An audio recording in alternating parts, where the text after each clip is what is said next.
మహానంది దేవస్థానంలో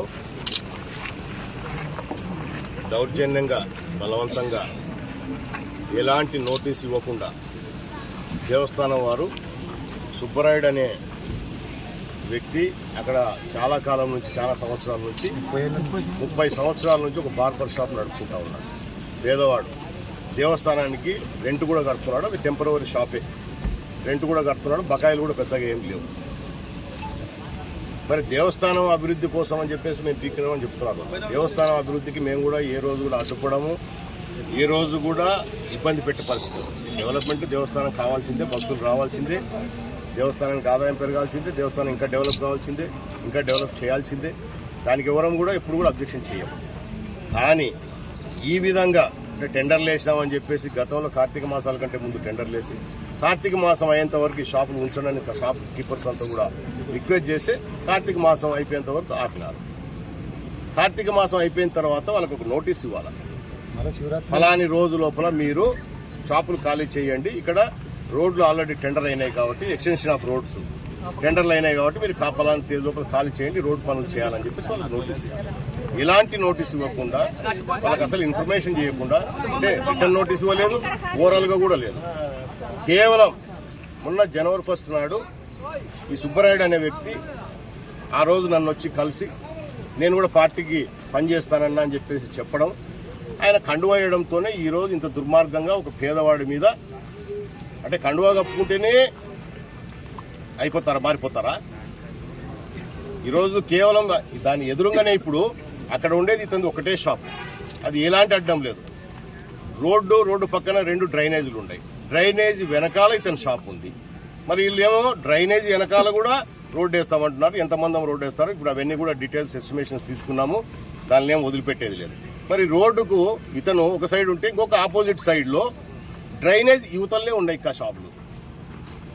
మధు అనే అతను ఏం పేరు మీద ఉంది, అది రామయ్య గౌడ్. ఏమవుతాడు ఆయనకు? వాళ్ళ తండ్రి. దాదాపు 2017 సంవత్సరం నుంచి ఈరోజు 2024 వచ్చేసింది. 2017 సంవత్సరం నుంచి 2023 మొన్న డిసెంబర్ వరకు కూడా ₹1 కూడా అద్దె చెల్లించాలి. Single NP. కానీ అతను మాత్రం బ్రహ్మాండం చేసుకున్నాడు. ఏమంటే వైఎస్ఆర్సీపీ చక్రపాణి రెడ్డి అండ ఉంది ఆయన. అవునా? దాదాపు 6-7 సంవత్సరాల నుంచి ₹1 కూడా అద్దె కట్టలేదు.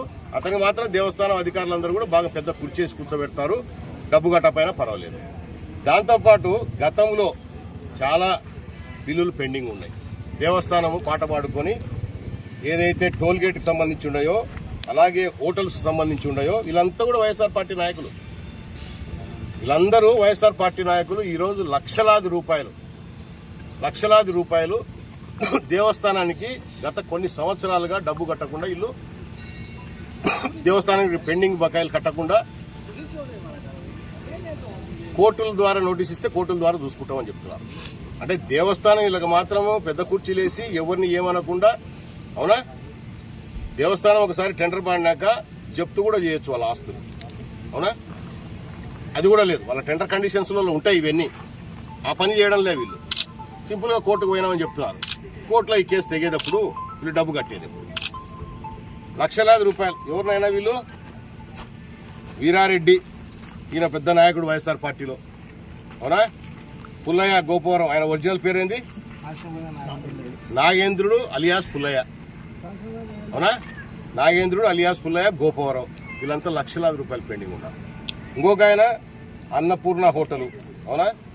ఈయనకిచ్చింది, ఈయన ధర్మకర్తల మండలి సభ్యుడిన, దేవస్థానం ధర్మకర్తల మండలి సభ్యుడు మల్లికార్జున.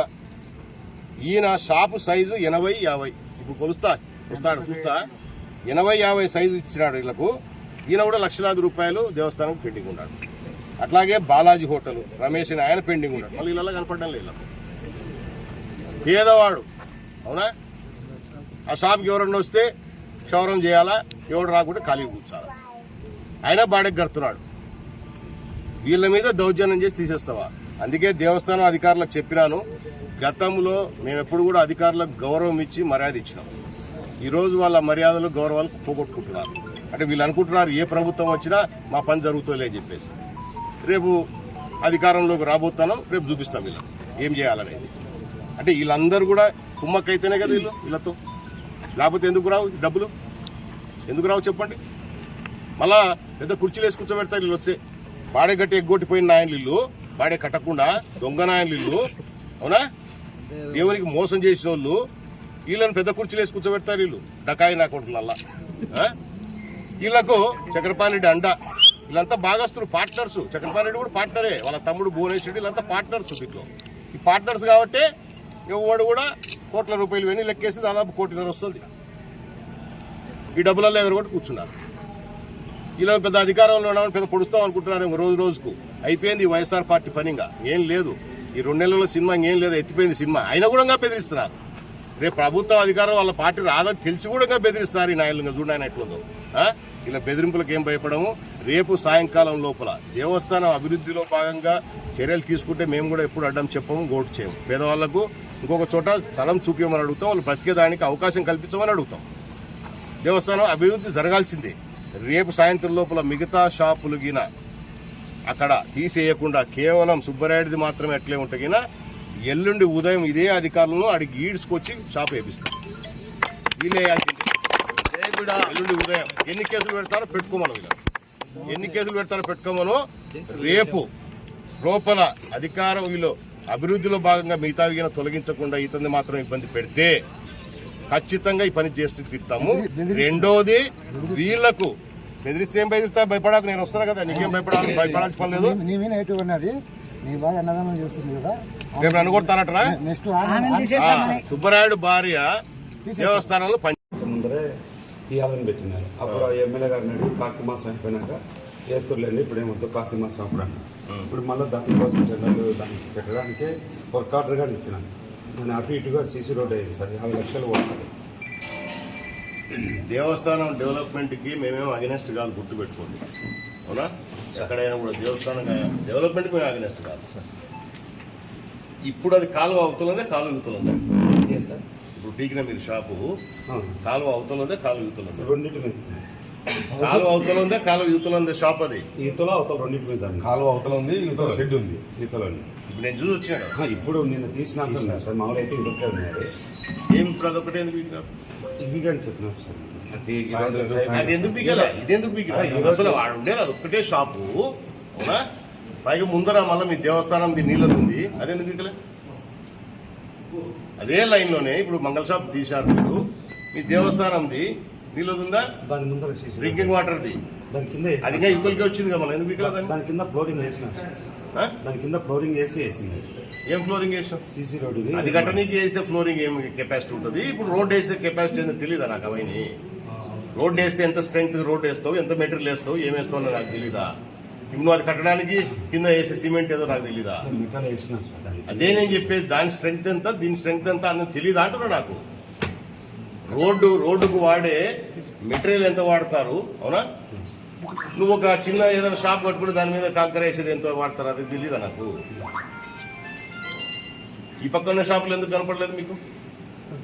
ఆపోజిట్ అవి వీకినా వీకాలి కదా, ఇదే ఎందుకు వీకినారు?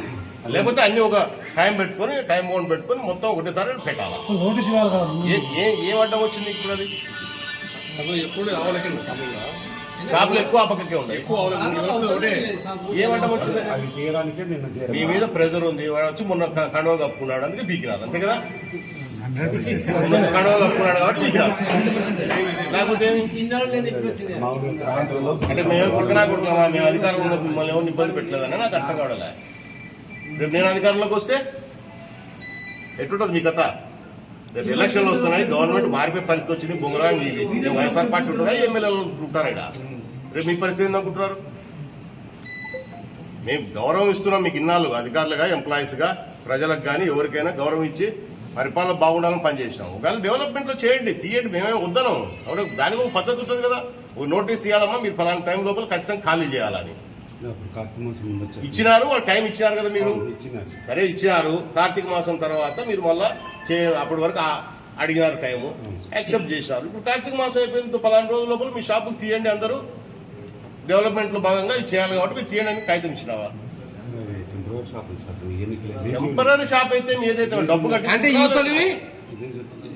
యువతలు ఇవి ఇతరులు కానీ షాప్స్ కట్టవు టెంపరవరీ షాప్కి వెళ్ళే కదా ఇవి కూడా అవి కానీ షాప్స్ కట్టవు అలా అవునా ఇవెందుకు వీకలా అదెందుకు వీకినారు టెంపరవరీ షాపే ఒకటి వీకి మళ్ళీ పోయి మీరు ఇళ్ళ కనబడుకుంటారా నోటీస్ ఇచ్చారా అందరికి ఏం మళ్ళీ దౌర్జన్యం అది ఈ డబ్బు కట్టించుకోవడం లేదు టెంపరీ షాప్ అయితే మాత్రం డబ్బు కట్టించుకుంటున్నారు లేదా?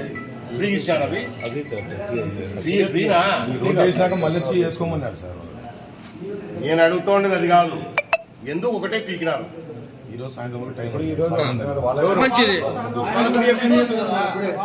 వాళ్ళకు కూడా ఎందుకు ఇలే? అన్న చెప్పి అంత దౌర్జన్యం ఏమి ఏమది ఒక్కటే పీకడానికి కారణం ఏమి ఇప్పుడు అవతల ఎదురుంది ఎవడు బాడీ ఎంత రోజులు కట్టగలిగి తీ. బాడీ కట్టగల బయటికి ది దేవస్థానం డబ్బు కట్టదు 3 రోజులు మొత్తం ఖాళీ చేయండి ఖాళీ చేయకపోతే మీ పని మీరు చేయొచ్చు తప్పేం లేదు అది తీసుకురా ఏం కదా ఒక్కటే షాప్ అసలు ఏమనుకుంటున్నారు మీరు మీరు ఆఫీసులో ఏమనుకుంటున్నారు అందరూ ఏమనుకుంటున్నారా మీరందరూ అంటే ఇప్పుడు వాళ్ళు ఎమ్మెల్యే చెప్తే తీస్తారా మంచిదే. ముందు ఊడిపోతుంది రేపు గవర్నమెంట్ మీ పరిస్థితి ఏంది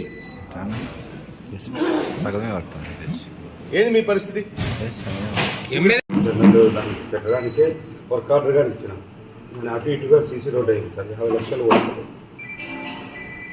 దేవస్థానం డెవలప్మెంట్ కి మేమేమో అగెనెస్ట్ కాదు గుర్తుపెట్టుకోండి అవునా ఎక్కడైనా కూడా దేవస్థానం డెవలప్మెంట్ మేము అగెనెస్ట్ కాదు సార్ ఇప్పుడు అది కాలువ అవుతున్నదే కాలువ అవుతున్నదే అదే సార్ ఇప్పుడు పీకిన మీరు షాపు కాలువ అవుతున్నదే కాలువ అవుతున్నది రెండింటి మీద కాలువ అవుతున్నదే కాలువ యూతున్నదే షాప్ అది ఈతలో అవుతాం రెండింటి మీద అండి కాలువ అవతల ఉంది యువతల షెడ్ ఉంది ఈతలో ఇప్పుడు నేను చూసి వచ్చాను ఇప్పుడు నేను తీసినాక ఉన్నాయి సార్ మామూలు అయితే ఇద్దరికే ఉన్నాయి ఏం ఇప్పుడు అదొకటి ఎందుకు పీకినారు ఇవి కానీ చెప్తున్నాను సార్ ఏమి అడివి పీకడం అంటే బీదోళ్ళని ఎవరేమనలేరనే ఉంటుంది మీ కథ రేపు మీ యువ కథ కూడా ఉంటుంది ఇవాళ నేనే పెద్ద పట్టించుకుంటే మీకు కూడా ఒకసారి చూపిస్తే అప్పుడు తెలుస్తుంది మీకు కదా రేపు తెలుస్తుందిలే మన గవర్నమెంట్ వచ్చినాక